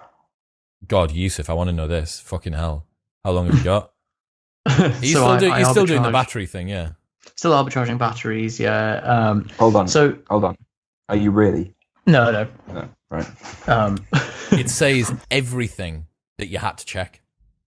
Well, because when he told us about this, I remember Chris's reaction was like, so that's what he was doing last weekend. He wasn't really busy with his girlfriend. He was like down in the factory in Slough and making sure the supply chain was still working. Yep. It wouldn't surprise me. Yeah. So no, I my only side hustles is I'm trying to get a rental property currently. I have a side hustle as a doctor, and we do and we do propane fitness, and propane fitness. The fitness. Plus you trade. What's that? Trading. Trading. Oh yeah, trading, of course. I mean, I see trading as a capital growth strategy rather than an income strategy, but you're right, it should be included in there. No one's going to be like, oh, well, your side hustle should technically be it. Yeah, like, let's include that. Johnny? None. I think you should just have one main thing. All in. Yeah. And hope for the best. In fact, like having a side hustle just suggests that the main hustle is insufficient, that's the problem. So focus on the primary hustle being everything you need it to be. Would you not agree that multiple revenue streams is a safer way to put You can diversify your revenue streams within the hustle. You don't need to diversify your revenue streams within on a macro sense necessarily. Didn't you do a very expensive, very long trading course? I did. Yes. I've not used it though. It's nice to know though. It's nice to know what you thought you didn't know, and that now you know. And find out that Lex needs to be here. Well, he depends what you class as well as a hustle, like a form of work of time for money, or what is a investment strategy. And you know, most of them can be pretty passive, especially property, when you can just get everything managed and leave it to the experts. I had to pay a significant amount of money this morning to Newcastle City Council for that selective licensing thing that I warned you about. Awful. I got an email as we arrived at dinner last night, literally as I got out of the car to say hi to Ben, and got an email that said, by midday tomorrow, you need to pay us £2,000 so that we can process your license. Like, don't email that on a fucking Friday night. Don't tell me that you need to give me £2,000 within like 15 hours, or else a bad thing's going to happen. Like, that's just a shit way to start the weekend. Terrible way to start the weekend. The frugal heart concept. What are some little things that make you stupidly happy? That's a throwback to the Kyle Eschenroder episode from the other day. Throwing a tennis ball against the wall, frisbee and boomerang are both like throwing anything. Little children, dogs. I think it's got to be something you can also easily catch. Mace, steel mace. You should have started doing like weighted club training. Yeah, no, I saw. It's all over our Instagram. Yeah, it's just good. Taking it really seriously. It's like shoulder mobility, like lower body hypertrophy. It's a great way to. Johnny, here's one for you. What are your experiences with PEDs/SARMs, if any? Nada. Competing tested federations, bro. Yusef shared a photo the other day of a guy who got really cross with us. So we for a long time shared this article, which was how we got lean while eating Haribo cheesecake and Pringles, and it just upset every personal trainer who was like, the only way you can do this is by like lying or being on loads of drugs, and then this guy like got really aggressive and accused like Yusef, who's in a lot of the photos, who's like 74 kilos in the photos of being full of drugs. It's like we were both like sub 90 kilos. It's a 200-pound rule, isn't it? I think Mark Bell has a 200-pound rule that like anyone abs lean over 200 pounds is on drugs. Yeah. Fine. And he's like, he just stands there and goes, find me an exception to that rule. And it's pretty hard. Fair enough. How long have you been sober? Now 22 months, which is a lot longer than I'd planned. It was only going to be 18. Not a question stumbled across the podcast in lockdown. Great work. Thank you, Marty Kimbo. How you met Jonny and Yusef, Yusef, from Sam, through my housemate then, who was your guys' old business partner, Ben Tormey. And that was it. So you crack each other's backs in Love at first sight. And thought, fucking gonna be mates with them. I want a bit of that. One favorite podcast each from you guys that isn't mine or yours? Tim Ferriss is just pretty good, to be honest. Have you seen his new Tools of Titans thing that he's doing? I'm halfway through one of them. Very good as well. I think it's just the audio book of the... But he's put it onto Podcasties now, hasn't he? So clever. He manages to really squeeze the lemon out of all of his books and just like... Well, I feel like he made a podcast and then he's made 2 books from the podcast. And now he's doing a podcast of the books that's from the podcast. So impressive. And then there's like YouTube content based on the books from the podcast. Like that man. Well, I'm having a look at my podcast subscriptions here. For me, to be honest. I feel like it's a boring answer for me to give, so let's see. I listen to a lot of like very like specific business things that probably wouldn't be interesting to anyone else. So there's a guy called Dan Sullivan who runs a business called Strategic Coach. That he's got a really good podcast. Each episode's like thought processes for business owners. Digital Marketer podcast, pretty good for anyone who likes digital marketing. London Real podcasts, really. I'm joking. Although it is on my list. The Whoop podcast, pretty good actually, as well. Is it? Yeah. Will Ahmed's got good reach. The CEO's got like fucking good access to people. Yeah, Seth, anything from you? So actually, from looking at my podcast subscriptions, it seems like I'm more listened to specific episodes from a variety of thingies rather than a single source.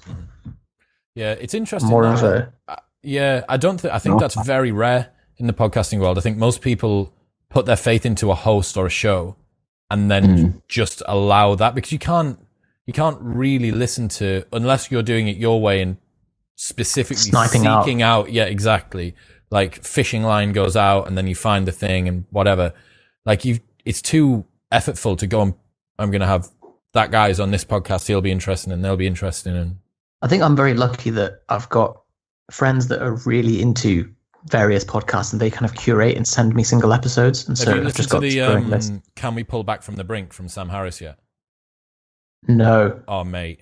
It's I'll stick the C. The most sense making. Case in point here. The most sense making that you're ever going to see around what's happened this year. Like, Can We Pull Back from the Brink? Yeah, fucking phenomenal. Do you have a list of all the books you have read so far? Yes, at amazon.co.uk/shop/modern-wisdom. You can go and see everything. Being alcohol-free 7 months equals friends involving me less because I don't drink. Fuck these friends off or show them that I don't need alcohol to enjoy myself. It's tough when you have no close friends that are on a similar wavelength. Fucking good question, man. Meaningful question. There's this quote from James Clear where he says, shared values and expectations dictate behaviors within the tribe. Often changing your behaviors requires you to change your tribe. And that's just, if your friends are only friends with you when you're getting yourself pissed and destroying yourself along with them, then you need better friends. Like, they're supposed to be supportive of you no matter what you're doing. And if the only time that they're prepared for you to be a part of it is if you're drinking the same stuff that they're drinking, they're not really that good mates. Like that, the denominator between you there is the fact that you drink the same drink. I'm fucking hell. Like, that's like you saying that you go for a drink, like go on a day out with your dog because that also drinks water. Like, there's not a very high bar to set. When did you actually start reading so much and get interested in personal development? Has it always been that way for you, Yusef? Have you always sort of been an introspective sort of... Because for me, it wasn't maybe until my late 20s, like maybe 26 or 27. There was no dramatic moment for me where I was like, oh, I need to kind of question things, and but it's been like a slow burner, and it's accelerated over the last 15 years. I do know many people that have just been like flat and then suddenly just gone balls in on it, which is really interesting. And I'm so fascinated by what is that precipitating moment that causes someone to just go like, oh, right, I've been a waste man for the last 10 years, right? I'm gonna completely change direction. I think it was fitness for me. I think it was being overweight as a kid, and then you're like, right, I need to get a handle on this, and then before you know it, you're sort of like reading things, or like I can remember listening to podcasts when, like, the way you would listen to a podcast on your phone in some instances was you had to like go onto the the web hosted file and play it on like the native player on the web page. On the web page, and it was really like jerky, and the audio was terrible. And there was something called the Fitcast, where this guy had, I think it was called Kevin, can't remember his name, but the Fitcast was like one of the first podcasts in the fitness industry. He had loads of people on there. And through that podcast, I was introduced to loads of different people. And then you hear about these things, like you hear about Tim Ferriss, and then he introduces you to loads of people, and you suddenly become aware of all these things. I think that's certainly how it started for me, and probably how it's still going for me.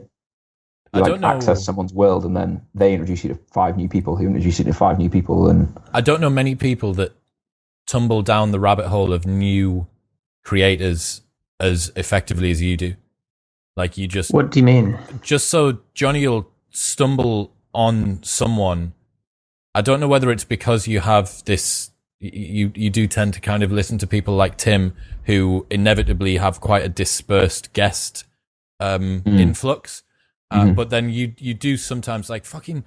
I know Sam Ovens is not like underground, but like you've gone very, very into him, right? And he's hardly... The people who Jonny follows as well are so, like Nick Kuzmich and Sam Ovens and all they're a very, like, they don't have mass appeal for people outside of that niche at all. Well, that's just the thing that I always talk about, which is like, I'm always looking for what is the bottleneck, and how do I fix it, and who can I follow or listen to who has the answers to that bottleneck, so that you end up like listening to some really weird shit, frankly. Going out and being like a massive fan of like a certain plumber that can fix a certain problem. Very like all in on him. My sleep quality is atrocious. Any tips on improving this area in general, please? From Benny Had. Yusef, what's your top line sleep tips? Top line sleep tip. So Chris is a big proponent of sleeping with your phone outside your room. I think most people can't rely on the motivation or willpower immediately on waking to kind of start not playing with their phone immediately and tanking the first half hour of the day. And I think how you treat your morning and how you treat your evening are really important. Stop caffeine. I have definitely seen both ends of the caffeine spectrum. When I was working in finance, I was 800 milligrams a day, which is equivalent to kind of 10 cups of coffee, eventually just from caffeine pills. And I was just propping myself up. I was like, that Dali painting where there's a cloth, like a wet cloth that's all got holes in it. It's just held up by sticks, and it's just like that. Like that was me, just with caffeine. Then I went cold turkey for a few years. On reintroducing caffeine, started falling asleep during the day, which I'd never had done previously. And I think this is just because caffeine has such a long half-life, 10 hours or more, for it to just be half the level in your system, that it will absolutely affect your sleep quality. And you always get these hard bastards that are like, oh no, it doesn't affect me, like I can sleep like... You're like, okay, you might not feel like it does, but guarantee if you quantify it, it just will. So get rid of caffeine. You won't need it when you go long term. Jonny has a great protocol for how to do that, like in the most painless way, by progressively introducing more decaf. Is that propanefitness.com/caffeine? It is. Oh, yes. Fucking super fan here. Nailed it. And then also have a bedtime routine. So the big problem for workaholics like us is that you have open loops and you don't set clear boundaries. It's like 11 p.m. You're like, oh, just quickly check my email, just check there's no like urgent stuff that I need. And then you're like drawn in, or you open stuff that you're like, oh, I need to get that done tomorrow, whatever. 6 p.m. or 7 p.m. or whenever you finish your work day, dump everything into your capture process and have a plan tomorrow today habit. Then shut down your computer. If you want to be a real monster, you can use cold turkey or frozen turkey, which Jonny uses, to just not allow you back on your laptop until the morning. Or put your phone in a box. and then just use that evening time to spend time with friends and family and fully get into your body, go for a walk, like have a context switch, and basically nail the evening, nail the morning, you'll sleep better. I love that. That's really, really good. Can we get a Life Fails 201? We absolutely can. We've only done one Life Fails episode, which was just all of the like things that we've tried where we fucked up. Obviously, life hacks is like the evolution of things that we think are good, but they're far less entertaining than when you tried the liquid only protein shake diet or the whatever it might be, you know, like the million other. Are you going to the bathroom again, Yusef? I am. Okay, can you please mute the microphone? I'm having bladder time. Yeah, I'll mute. Thank you. It's weird, isn't it, how you and I always manage to go the duration of a podcast without needing to go to the toilet, and Yusef never manages? Arabic bladders, man. I think that's what it is. I have a day off tomorrow. Where do I start with your content if I am just finding you? I think How to Survive University is a great episode. The Life Hacks 201 is an amazing episode. Or if you want something a little bit deeper, the Aubrey Marcus number 117 is a fucking banger.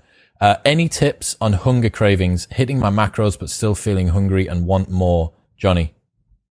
Fizzy water. Fizzy water. If you're doing, I think when people do, if it fits your macros, they take the mick too much. They lose structure. They lose like consistent meal times. They lose food volume. They lose micronutrition, fiber. So the danger with macros is people go so far. People have had a meal plan and then they think, right, I don't need a meal plan. I'm just going to do macros now. And that loses all the structure, which loses all of the like ingrained hunger patterns and hunger cues. So I would suggest look at what your macros are, build out a day of eating. In MyFitnessPal, have a plan for that.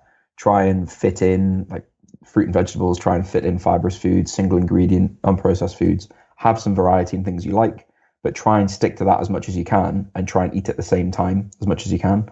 And then have like fizzy water and stay busy.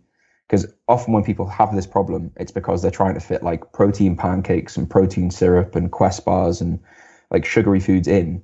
And then realizing actually eating those things doesn't do much for my hunger. It makes things, I'm focused on food all the time and I'm more hungry. That's great, man. I just buying every 3 days, buying a big bag of baby spinach and ripping it up and throwing it into every meal is like the food easiest. Volume. Yeah, just add some fucking volume in there. Asda have frozen carrot and swede mash, 500 grams of carrot and swede mash. And there's no calories in it. 500 grams of food, and it's about 200 calories. Half a kilo volume of food, and it goes with mashed potato. It goes with it's not potato, it's carrot and swede. But yeah, unbelievable. If you had to recommend one book for someone to read, what would it be and why? We can all answer this one. Jonny, what do you reckon? Can be on anything.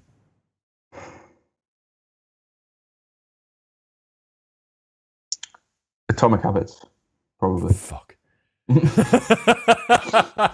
that yours? Yeah. Well, it's just so fucking good, man. We were talking about this we were interviewed the other day about like what books would we recommend and talking about reading.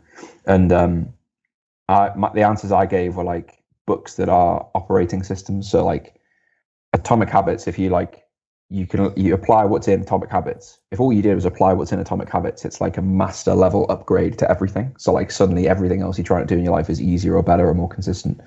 And then the same for things like the Deep Workbook or Digital Minimalism or Getting Things Done. Like stuff like that is like an entire like operating manual for a certain thing. System-wide. Yeah.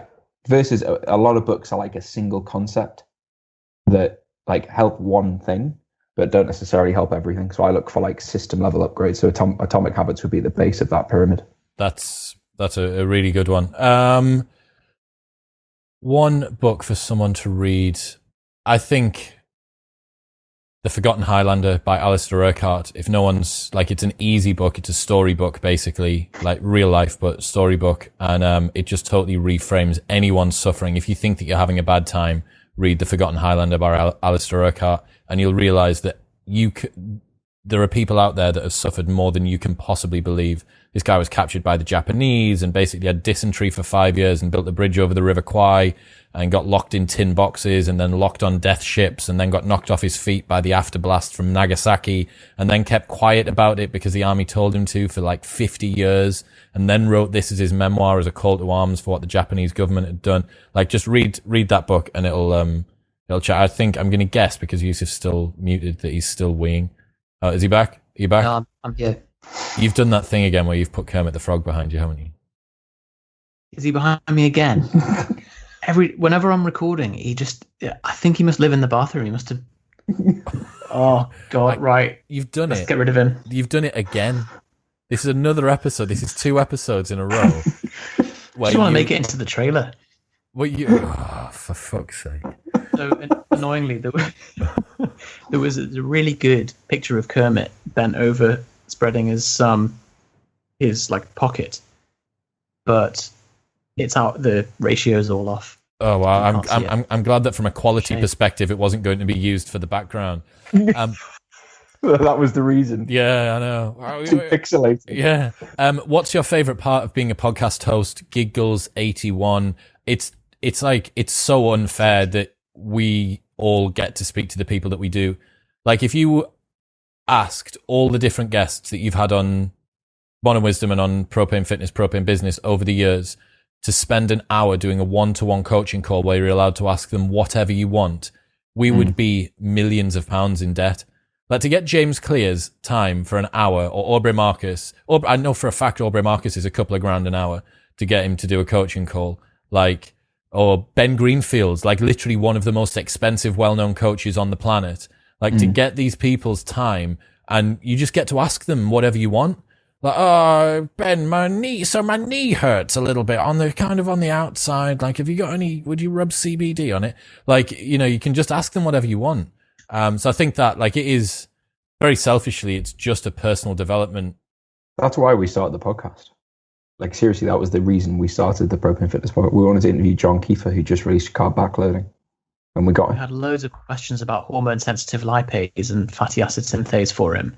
And we just called him up at, 3 a.m. for him or whatever. And we're just like, John, what do you... He was like, okay, we can talk about that. Masks, how do you feel about reverting to nightclub Chris when required? That's going to be interesting. I don't know what's happening with club nights at the moment.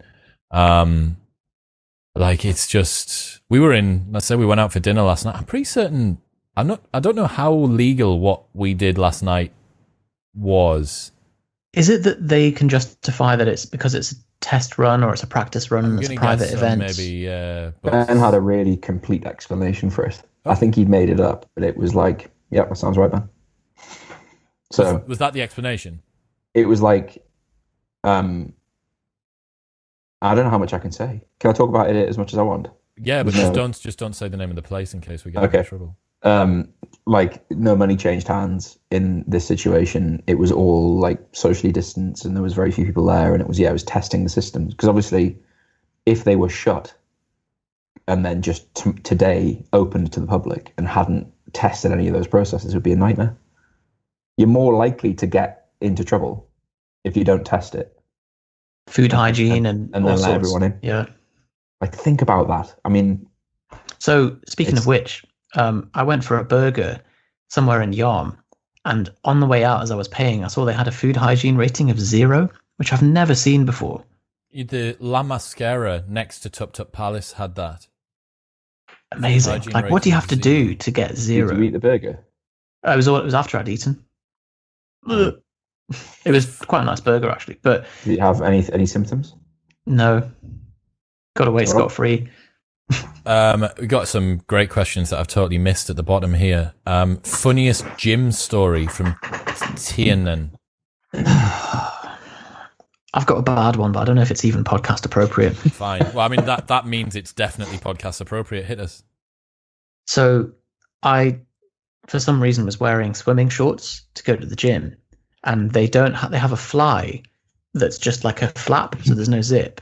And I was going commando, and it was only when I got back into the changing room, having finished my session, that I realised I'd like just The old chap had popped out. what awful. What just The old chap. end, just bell end. Yeah. And it was looking quite colourful shorts, so I'm hoping that the contrast won't have been too obvious. That's fucking bad. But like that's where you're riding the line of being put on a list. And Yeah, being stored in a register. I think most people would assume you'd be able to feel that. But we'll not get into that.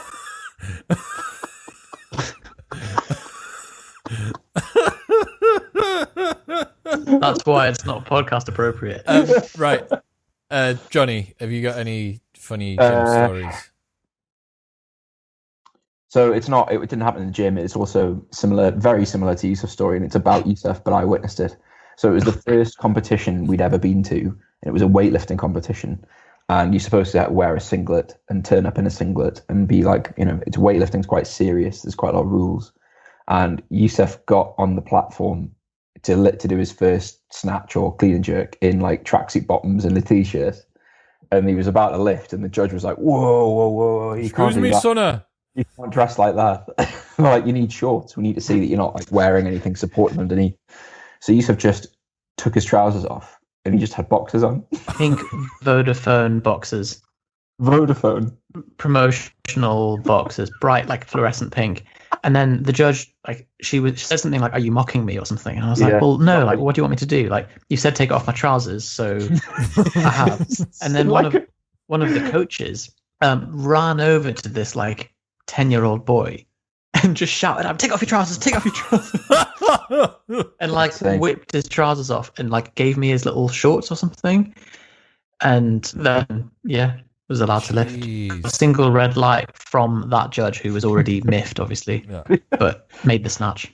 I feel like there'll be so many of these stories if we really sat and thought about it. Life fails, man. Let's that's happened in the gym. We'll do another life fails and we'll throw through that. I don't know, funniest gym stories. There's like tons of stuff happens in CrossFit. There's like loads and loads of like random things go on, but I don't tend to do that many fails all that much. It seems like there'd be such a high percentage of fails in CrossFit because you've got so many moving parts, such chaotic. They're funny. They're all like serious. People like clipping themselves in the chin with like a bar I've and stuff. seen people like open their heads up on barbells, or if you have a rig that's got staggered height bars, so you can imagine you've got one bar, another bar above it, and then a third bar that's in the middle of those two heights and sent out this way. If you jump onto the bottom one and face outward, if you try and do a kipping pull-up, you actually end up, you go front of head into the medium heighted bar, which is brutal. Like people doing workouts where they've run out of chalk, but they're still working through stuff. And if you're doing a kipping pull-up and you lose at the top of the kip, if you lose your grip, you're just like a cat, like perfectly horizontal, 10 feet off the ground. And you got to try and do do like the twist, which is obviously quite challenging. I've just remembered one. I can't believe, and there's a video of this, and it's one of the funniest videos I've ever seen, and it's of the guy trying to spot Yusef on a bench press. Oh gosh! You must have seen this, Chris. Yusef's doing like a rep out set, and he's going like, "Hi, can you spot me, please, mate?" And then on every rep, this guy holds onto the bar, and Yusef's going like, no. Leave it. He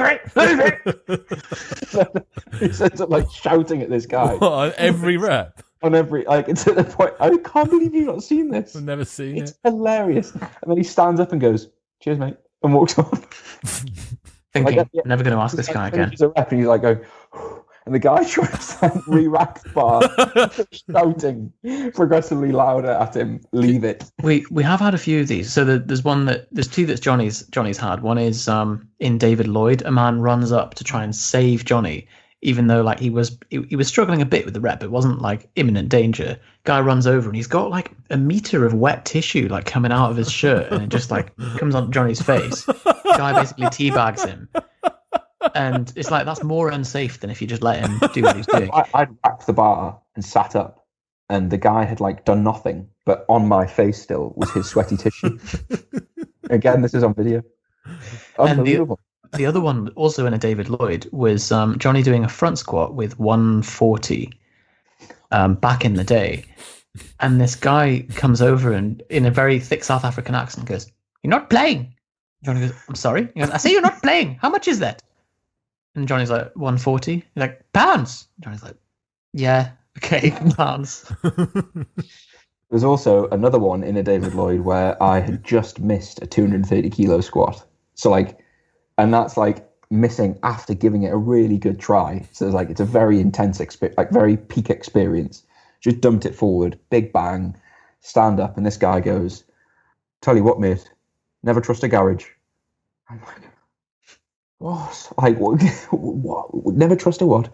Never trust a garage. And then he just tells me for 5 minutes this story about how he had a bad experience with the garage, and like his mate's a mechanic and his brother owns a garage, and I was just like, fucking hell, like I'm just coming out, I've almost lost consciousness. Standard bloke that's just got off the phone with a garage and just wants to just vent to someone person he sees. And now I was near him.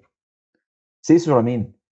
It's the sort of thing we should keep a list really of. Elaborate on, yeah. But you need to link to the video of Yusef. Well, just send it to me, Dean. It was unlisted for ages, and I made him list it. Okay, that was 1:30. Okay, so Dean, it'll be on there if you want to go and see that. Just watch it on YouTube. 1:30. Yusuf's found the video link and put it in Alfred. Immediately. Alfred is in Alfred. What do you search for in Alfred? Leave it. Leave it. Leave it. I'm so excited for you to watch it, Chris. I'm really It's excited. like it's Best app for tracking compound lifts. Gravitas. Yusuf's going to say heavy set, and he really believes he's right, but he's wrong. Yeah, it depends on you. So for Johnny, if you're following a periodized program, Gravitas. If you're just aiming for total volume, heavy set. Gravitas does an RPE based tracking as well, which is quite unique. That's clever. So like you track your free? RPE. It can't be free. There's a free version. And it gives you loads of analytics. So like you say I did 100 kilos for 5 at a 9. It calculates your estimated 1 rep max, then tracks your estimated 1 rep max over time. I'm going to download Gravitas. You've opened the sure loop. You've opened the loop. Sure, I have in the past, but really opened the loop. Is that just to tell me I'm wrong and that heavy set's better? No, I'm an open-minded guy. I'll try it. You got a fly? Yeah, big like what do you want kind of fly as well. What's that from? What's the what Alex talking about a bumblebee in his room. Wasn't someone trying to break in? And he scared them off by going, "What do you want?" Yeah, if I speak like I'm one of the Mitchell brothers from EastEnders, they won't break in. Yeah, I've just remembered some more life fails. I'm going to have to just write this down while we're on here. Favorite / most used hack ever, and first thing you're all doing straight after lockdown. First thing I'm going to do is pick up a barbell because I'm fucking sick of dumbbells. I've only got dumbbells in the house and I'm so sick of them. I really just want to do a standing strict press or a bench press. Like, they're just such nice movements. It's interesting that that's the thing you've got a craving for, like an overhead press. It's desperate. I really just want to do an overhead press. To do a bench press. I think doing a standing strict press is just an embracing of like the simple pleasures in life. It's just so nice and simple. You can't mess it up. The overhead press. The overhead. What are you doing? First thing you're all doing straight after lockdown? First thing you're doing after lockdown, Johnny? I don't know. I would have said like go for dinner. But we did go to a restaurant, but we've done it now, so I'll go back to lockdown. But maybe we did it. Yeah, fuck it. We can go back in for another 6 months. Seth, anything? Or dinner was actually probably like super high on my. And last night was like 4 hours. We were like the final people in there as the cleaners were coming in around us. That's the thing I've really missed, just being able to spend time with lots of people. I mean, I hosted a barbecue yesterday, so that was You had a very social. Your social quota for July is finished already, isn't it? just used up. Yeah. Done.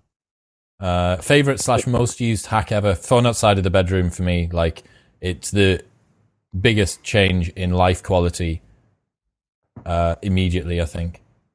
Maybe speed up trackpad as well for digital stuff. Yeah, that's a good one. Like, put your trackpad speed at 100% and just watch your life change. Have we talked about the fact that there's a patch you can get that allows you to take it up a new spectrum? Better touch tool, isn't it? Maybe better touch tool. There's like it's not done by percentages either, isn't it? It's just like some arbitrary descriptor. Logarithmic. Very, very, very fast. Like, are you sure this has permanent consequences? If you put it too fast, you actually can't then disable it, because every time you try and get the button to goodness, it does have permanent consequences. God. What, so that you wouldn't be able to move your finger a small enough distance? You've made the trackpad not need to be this big anymore, but it's just that big. Because that's all it's really doing, isn't it? Frightening. Favorite / most used hack ever, Johnny? I don't know. Leave me alone. Leave me alone. Alfred. Nice. It's something like that. Yeah. It's the best ones are always, as you said, Grace. They're always the ones you forget that you do. Would you not be making your own fizzy water? Fizzy water. To be honest, that's been a big upgrade. What's your most listened back to episode? Have you ever listened back to much of the Modern Wisdom stuff that we've done? Yeah. It's always the ones that have funny moments in it, and I can remember. So, like the Business 101, I think was one of the entire series. I think the Business 101 is one of the funniest episodes we've done, because all of the little itty bitty stories come out, like the batteries. It's when we do a podcast and Yusef says something that we didn't know about Yusef, and it's something really. So, like the Mortal Kombat thing, brilliant. I didn't know you did that. You have a problem with it. Multifaceted. It's like a thing that, like, you probably think about like once a fortnight, and have no idea. Yeah. So that one, yeah, sometimes, but it's a bit weird, isn't it? Listening back to yourself, like it's a bit strange. So someone linked me the other day to a Tim Ferriss article where he talks about he listened back to every podcast that he did and wrote down all of the vocal tics and superfluous language that he used, and that's something I do a bit. I have to, because there's no one quality control checking the audio on my end, so I have to kind of at least listen in part to every episode just to make sure that I haven't forgotten something, that there was a connection dropout or something happened or whatever. So I listen back a fair bit, but being more deliberate with that would probably be better for making me a more efficient podcaster. We're coming toward the end of my questions now. Greatest quote that you've applied to your life in a positive way, from Jay Gibson. Everybody wants to be a bodybuilder, but nobody wants to lift no heavy ass weight. So much depth in that quote. It's incredible. Yeah. He's enlightened, isn't he? Ron Coleman. Yeah. R. Coleman. Have you listened to him on Joe Rogan? No. He just went on Rogan the other week. Oh, really? He's ahead of his time. Anyone who can approach 700 pounds on a barbell and not take it seriously is in a yellow banana suit as well. Hero. I think people don't appreciate the state of mind that someone has to be in to not take that seriously. To get under 700 solid ass pounds. While screaming, shouting, "Sad death pound," and like it's fantastic. What a hero that man is. I'm doing too. I'll do too. Brilliant. Any more questions that you guys have got on your side that you think are good ones that we could finish on? We've got quite a lot, so I think we might need to do a separate one, because otherwise this podcast will go more than 2 hours. 75 hours. How do you come up with affirmations? Find them so cheesy, hard to make them meaningful. Oh, on the 6-minute diary. Yeah, so I'm actually doing the love yourself like your life depends on it process from Kamal Ravikant at the moment. I've done that this year. So every day I've come up with a reason why I'm happy with myself, proud of myself, as opposed to it being a positive affirmation about something. You're still having a nightmare with that fly, aren't you, Yusef? I think he was just doing a quick external rotation test. Yeah, it's fine. Okay. Yeah, still there. Thought so. Thought I had full range. Just checking. But it is challenging. I know, like doing daily gratitude you end up sort of falling into thought loops. But I suppose that's part of the reason. It's to get yourself out of that. It's to work out whether or not you actually do have multiple areas, multiple things that you can sort of use. Is this the gratitude section or is this the affirmation line? So the affirmation line, I think, but just the whole thing. Like I think like I can't remember who I read this from. Do like a self-audit, like try and pick out your weaknesses or like things you want to improve about yourself, and then just your affirmation is just the opposite of the thing that you just consistently tell yourself that you are, like organized or whatever, and just try that and watch that thing. What's mental is if you consistently do that, the thing that you are trying to influence does actually change. And that's the thing that I cannot get my head around. Like, I think affirmations are like watery and don't really do anything, but if you consistently do one that's the same thing and target one thing, I guarantee you it improves it. There's two approaches in the 6 Minute Diary, isn't there? There's one of them that's like the spread effect, and the other that's like the chisel effect or something like that. Mm-hmm. And that's the chisel effect you're talking about. You just keep hammering away on the same one. The same thing. Yeah. Look, you're right. We're nearly 2 hours in. Thank you to everyone that submitted questions. Sorry if we didn't get to yours. We'll might do it on the Patreon. I might try and finish it up on the Patreon and throw some other stuff up there. Gents, 200 episodes, man. 200. We made it. Fucking hell. 200 whole episodes. What a journey. That's mental. Thank you everyone that supports the show. I love you to bits. Thank you for all tuning in. 300 episodes will come in absolutely no time. If you've got any suggestions for stuff that you want to hear, series that you want us to do, I know that people want us to restart the relationships one, more business principles, life fails, how to survive after uni. But just keep, we need ideas desperately and food. So send us either of those. Send us food or ideas, or both. Fizzy water. I like fizzy water. Or coffee. Coffee and fizzy water, just not together. Separate. I've been drinking this 80-20 cold brew stuff. This stuff's pretty fucking good. It looks a bit nitro, that. It looks a bit strong. No, so they do a nitro version, but it's... Oh, do they? Yeah, that's the original. The nitro's a bit... Meanwhile, Yusef has got out to the nearest sort of puddle and scooped up some puddle water, and he's drinking that. Yeah. Yusef looked at a coffee... you still haven't finished it, Jesus Christ. Wow. Look, thank you everyone for tuning in. propanefitness.com/modernwisdom if you are an online coach who's looking to pivot your business, and if you're a coach who's looking to pivot to online, and propanefitness.com/calculator if you just want to get some macros. Did I get it right? You did. Hey. I think it might be the first time as well. 200 episodes, and finally I got the post roll correct. Look, thank you everyone for tuning in. I love you all.